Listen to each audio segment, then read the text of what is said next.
We're getting closer and closer. I don't know what's going to happen in Iran. I just know that Trump has told the people of Iran, help is coming. Now, what does that mean? I don't know. Nobody does. Only he does.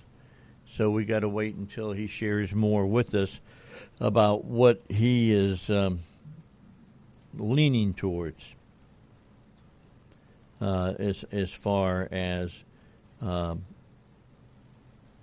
what kind of a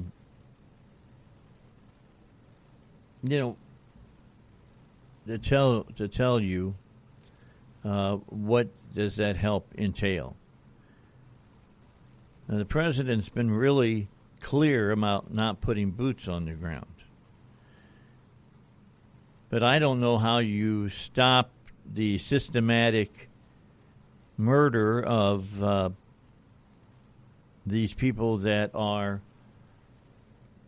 out in the street leading protests to get the Ayatollah to leave if you don't have people on the ground. I guess they could say, Psst, meet me at the border at this time, and I'm going to have guns for you to bring back and plenty of ammo. I don't know if that's part of it. I don't know, if he's going to use the CIA or whom. Who's going to take part in all of this, and how are they going to do it? How are they going to get the mullahs to get the heck out of Dodge without putting people on the ground? I don't have an answer to that at this time. I don't think anybody has an answer to that. Hey, Clint Lancaster sent me a text. I'm going to read it to you. He told me I could. It says, Dave, you can officially report this morning that the case against Hunter Biden in Arkansas has been reopened. You're the only news source I'm sending this to until later this afternoon. The case has been reopened because Hunter has failed to keep his promised obligation to his daughter. Those obligations were the impetus for the settlement, which reduced his support. Simply put, my client was fine with less support because Hunter promised to engage in a parental-type relationship with his Arkansas child. Since that reduction, Hunter has ghosted his daughter, beginning when she was 5 years old, and that continues to this day. It is important for your listeners to understand that this child loves her daddy, wants to see her daddy, and wants a relationship with her daddy. Hunter made that promise and then failed to deliver while elevating his other minor child's condition in life, but downgrading the life conditions of this little girl in Arkansas. My client's child also loves her baby brother, whom she has never met. My client won't stand by and watch her daughter get less than she deserves. As Ms. Roberts' attorney, I pursue Hunter with relentless passion, as I have twice before, until he either pays as much support to match the lifestyle of his California child or becomes the parent that his Arkansas child hopes for and is due. So I haven't sat and looked at the all of the paperwork that came with this about the motion that was made. It's just sad dealing. This whole thing dealing with Hunter Biden and the way he's treating this child. So like I said, we know the paternity for this child, and if this child is not being taken care of, then they need to drag his butt before a judge again. I agree. I think that should be done.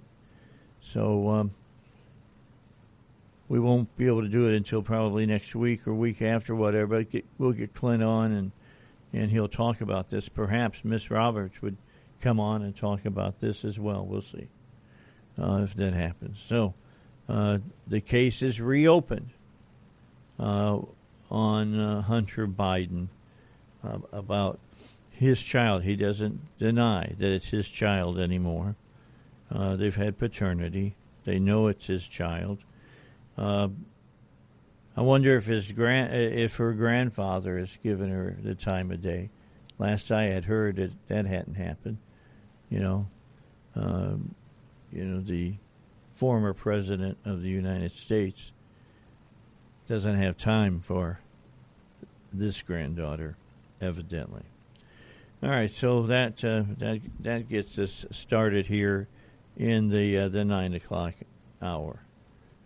So let's get back to looking at other things that are out there. I told you I'd talk about the Hyde Amendment. Let me give you context behind this.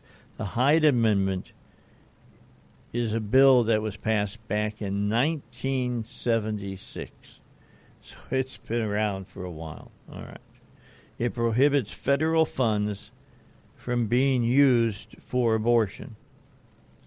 Today, the GOP is looking to pass legislation before the midterms that would lower health care costs. As they do, last week President Trump said, you got to be a little flexible in the negotiations.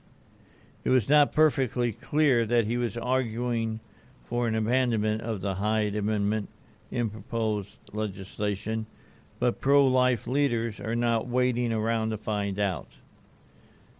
Albert Mohler said, now it is certainly true, and President Trump can do the math here, it's certainly true that in his winning coalition for the White House, there were a lot of people who are not driven by the abortion issue. But what he also has to keep in mind is that the Republican Party cannot win, period. Simply cannot win without activist, eager, pro-life support. To give the Hyde Amendment away now, it's a political disaster, but that pales over against the moral significance. It will lead to even greater numbers of unborn babies. It will mean untold numbers of unborn human lives simply terminated in the womb. This is morally unacceptable, and it means the American taxpayer is not only going to have to acknowledge that fact, the American taxpayer will be coerced into paying for abortions. That is unconscionable, Mr. President. This one is a deal breaker. Conservatives can be flexible on any number of issues, but Mr. President, this isn't one of those issues. And I'd have to agree with that. I would withhold my vote from Trump if he went in and said, let's get rid of the Hyde Amendment and we'll have federal dollars paid for abortions again. I mean, we have fought this. We have fought this battle once and should not have to fight it again. And I think President Trump needs to be clear about that and stand up and be completely out in front of all of this. At noon today, the son of the late evangelist and the head of Samaritan's Purse, Franklin Graham, is calling for prayer. If you think our nation is in trouble now, just wait. As our streets boil over with hate, anger, crime, drugs, and just sheer hopelessness, is there something we can do? Well, you bet there is. I'd like to call for a time of prayer and repentance today at noon. As a nation, our sins are so great. We have increasingly turned our backs on God and his commands, embracing godless secularism. We need to ask him for his forgiveness and seek his face. Pray for our leaders. Pray that God would bring calm to our streets. There are many who would like to stir things up. There are even those who would like to destroy this great country. Excuse me. Pray that these efforts would be thwarted and their plans would be brought into confusion. And we've had national days of prayer throughout the history of our republic, 250 years that the republic is together. I just finished watching a 3-part series on George Washington on Netflix. It came out, I guess, about 3 years ago. Somehow I missed it. But I sat down last night and night before and watched it. And there's no doubt in my mind that he was a believer and that he believed that providence, that God had been instrumental in bringing the Continental Army the victory that they got against the British. And he called on the nation to pray at times. And if you really want to get a feel for how he felt about his Creator, read his farewell address. There's a lot of great material in there. But, yeah, this is a good thing. This is funny that this came up yesterday. I was sitting here having a discussion with a couple of the people that work here, and one person made the statement, we need to be praying for our leaders. And I said, well, the Bible's very clear that we're supposed to do that. We're supposed to be doing that. We should be asking for divine, direction to be, sprinkled or blessed upon our leadership so that they do the right things, the honorable things, the correct things as they lead our nation forward. So today at noon, and it's a Wednesday, so they should be firing off the tornado sirens today. When you hear the tornado sirens today, think about pulling off the road or whatever, or wherever you might be sitting, and just bow your head for a few moments and spend a few moments with the God of the universe, asking for Him to direct our ways in our country. All right, we got to get a break in here on the Dave Elswick Show. Don't forget about East End Towing. East End Towing, if you're broken down in your car on the highway, pull over carefully to the shoulder, turn on your flashers, look out the window and stuff, make sure there's not a truck heading down the highway right next to your car, and get out and find out what's going on. And then pick out your phone that you got with you and call 501-888-8849 and East End Towing. Come on the phone, talk to you, and they will come and get you off the road and get you to where you need to go to be fixed. That's what they do.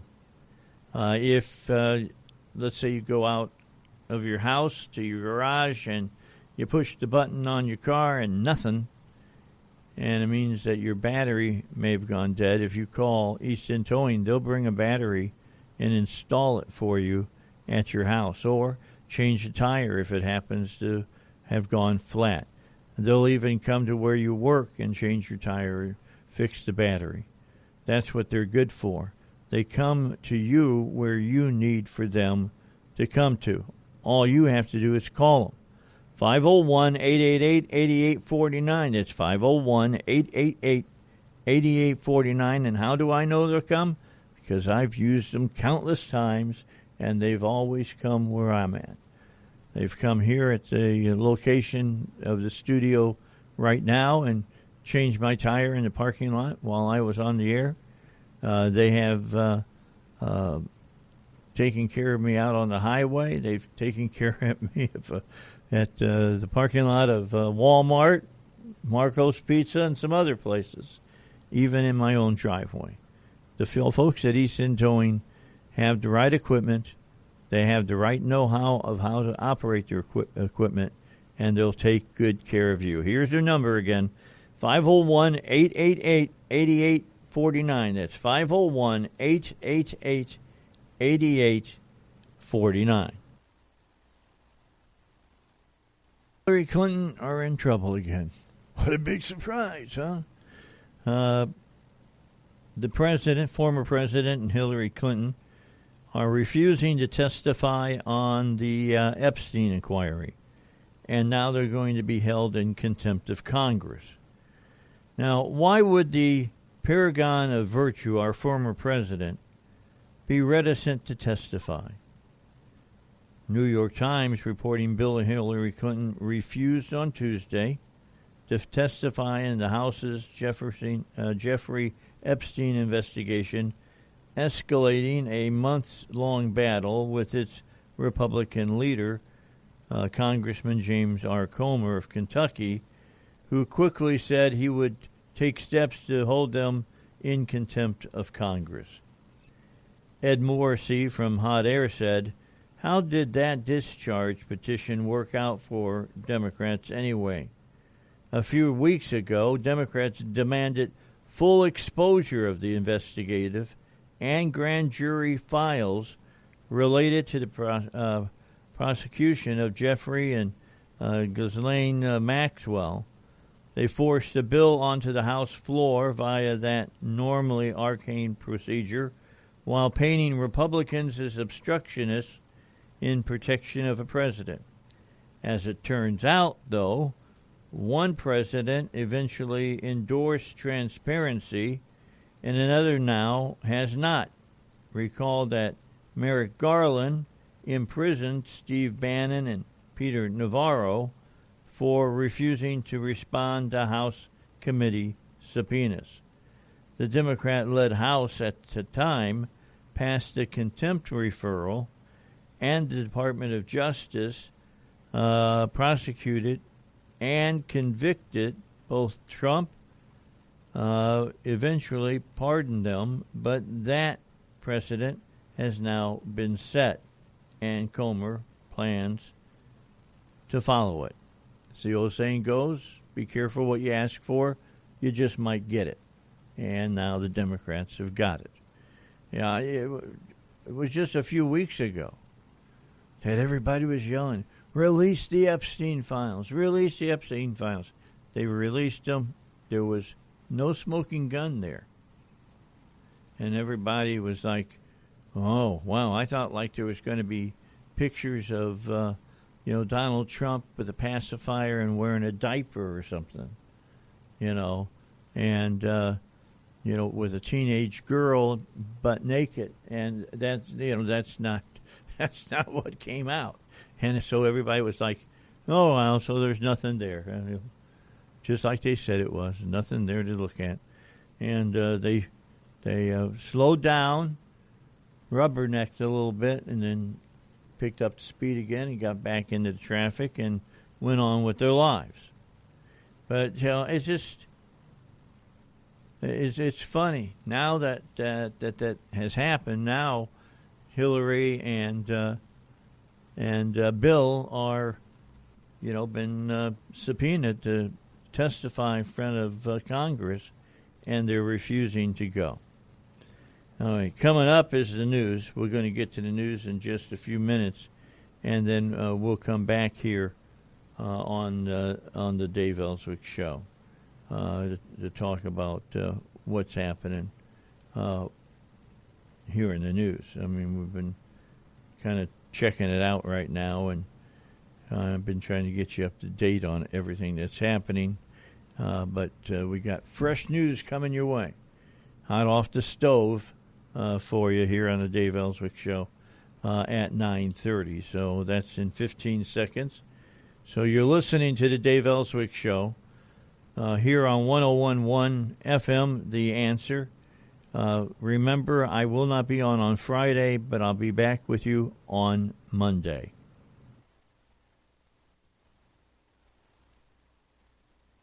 All right, we are sitting and looking at 9:35 right now, and so we're moving towards the end of the 9 o'clock hour, and we will have a 10 o'clock hour, and go back.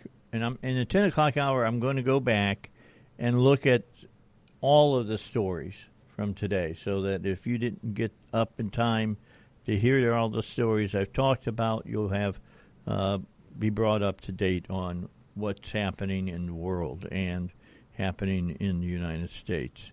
All right, so this is from the Daily Wire. That's Ben Shapiro's website.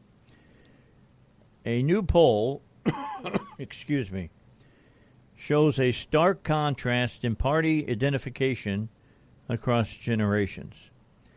A record high 45% of Americans now identify as political independents last year, with both Democrats and Republicans tied at 27% in party identification, according to a Gallup poll released on Monday. The survey, which interviewed 13,000 respondents over the course of 2025, found that 45% of Americans are political independents. Of that 45%, 20% lean Democrat, 15% lean Republican, and the remaining 10% expressed no partisan preference. So that means they're really independents then. A 3-point decline in Republican leaners and a 3-point increase in Democratic leaners compared with 2024. The 5-point Democratic advantage among independent leaners erodes what had been a key GOP edge during the 2024 election cycle, returning party identification to the level seen in Trump's first term. Despite this unfavorable shift in party preference, more Americans in 2025 described their political views as very conservative, or 35% considered themselves conservative. Then 28% said they were very liberal, and 33% said that they were liberal or moderate. The Gallup poll showed a stark contrast in party identification across generations. Majorities of Gen Z adults, 56%, and millennials, 53%, identified as political independents in 2025, compared with just 33% of baby boomers and 30% of silent generation adults. The 56% of Gen Z adults identified as independents today substantially exceeds the 47% of millennials who did so in 2012 and the 40% of Gen X adults in 1992. Gallup notes that the shift does not indicate Americans are warming to the Democratic Party, as favorable ratings of the Ds are no better than those of the Republican Party. Instead, the polling organization suggests these changes appear to be a consequence of one party's association with an unpopular incumbent president, a pattern that has led to frequent changes in party power in recent federal elections. I don't know why people don't like Donald Trump. I mean, I'll be honest with you. Can he be outspoken? Can he be boisterous? Yes. But is he doing things that the majority of Americans want to happen in our country? And the answer is a resounding yes. And I understand that the networks don't report anything positive about the president. I understand the Democrats don't say anything positive about the Democrats. And that mainstream media doesn't say anything positive about the Democrats. But I thought that most Americans could understand what's going on in their country if presented the facts. And you can get the facts if you just do a little digging.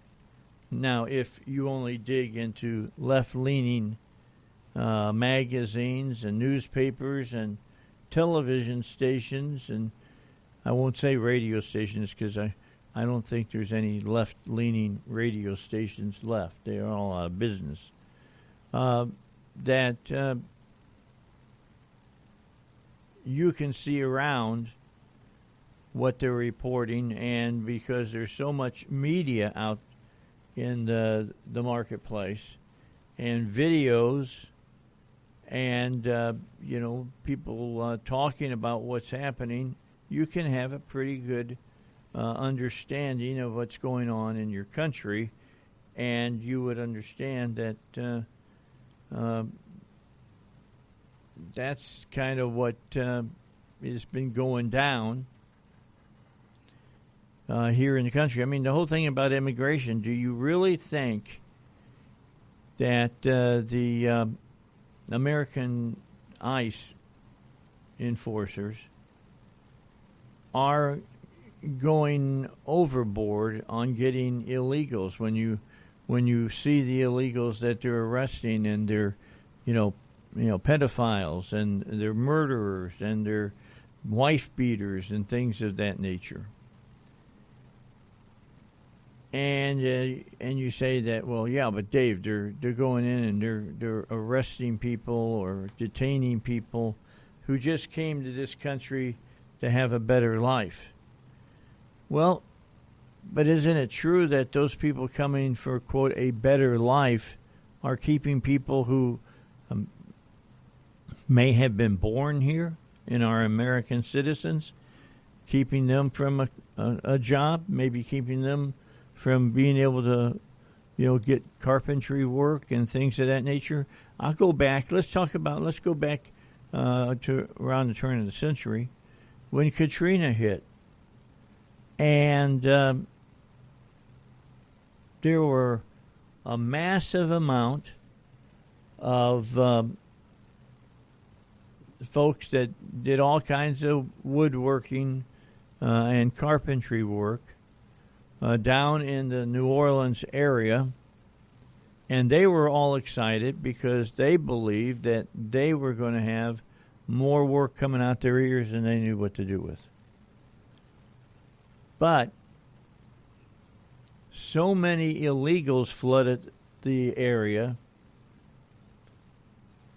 doing drywall and masonry work and concrete work and building houses and things of that nature, that the minority businesses that were in business in New Orleans, and had been many for several years, absolutely went bankrupt because they could not meet the price point that the illegals were doing, because they weren't buying insurance and things of that nature for their workers, so they could hire them out at a much cheaper price than the American workers were. And so the Masons and all the rest of the American workers were having problems finding work. Now, you can go back and read all about that. They give you something to do today. You get in the afternoon and you're a little bit bored and you're not looked into that. Take a look at it. the effects of illegal workers in rebuilding New Orleans after Katrina. I think that you'll be very surprised of how a lot of Americans didn't get those jobs that they went to, illegal aliens that had snuck into our country. So I don't, as I look at what's happening in the world, I guess maybe I'm just out of touch. Maybe I'm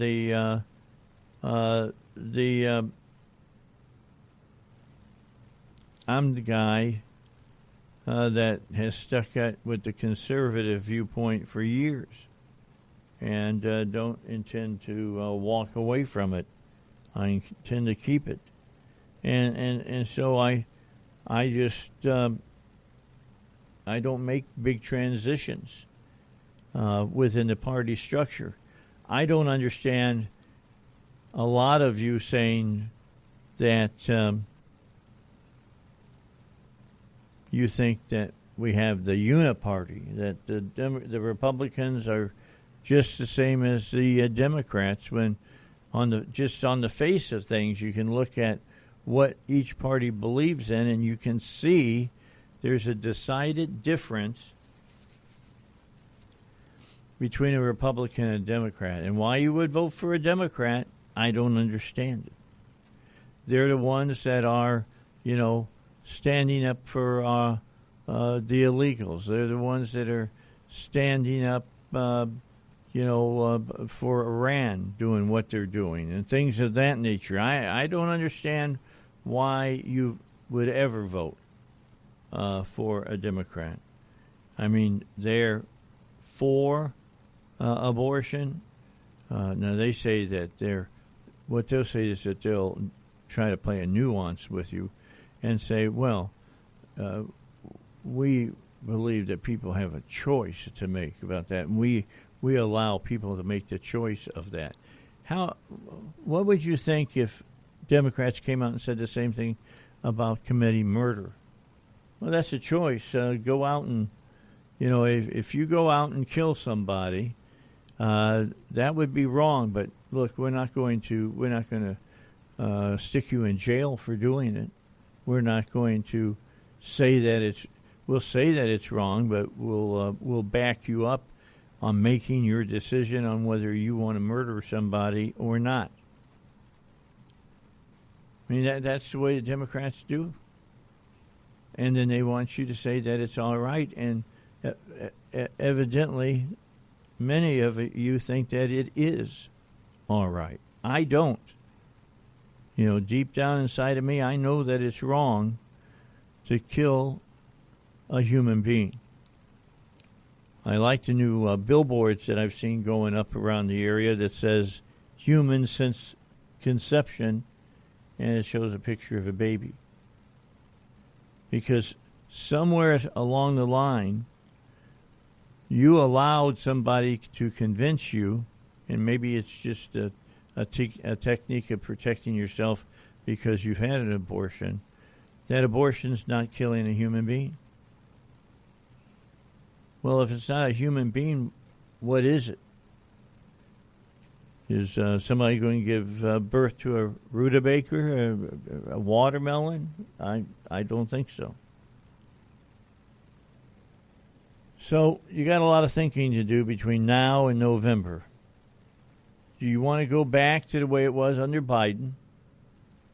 Or do you like what President Trump is doing and liking which way the America that you're living in is going today? And that's your decision that you'll do. All right, let's take a break. We'll come back for the final hour of the Dave Elswick Show here on 101.1 FM, The Answer.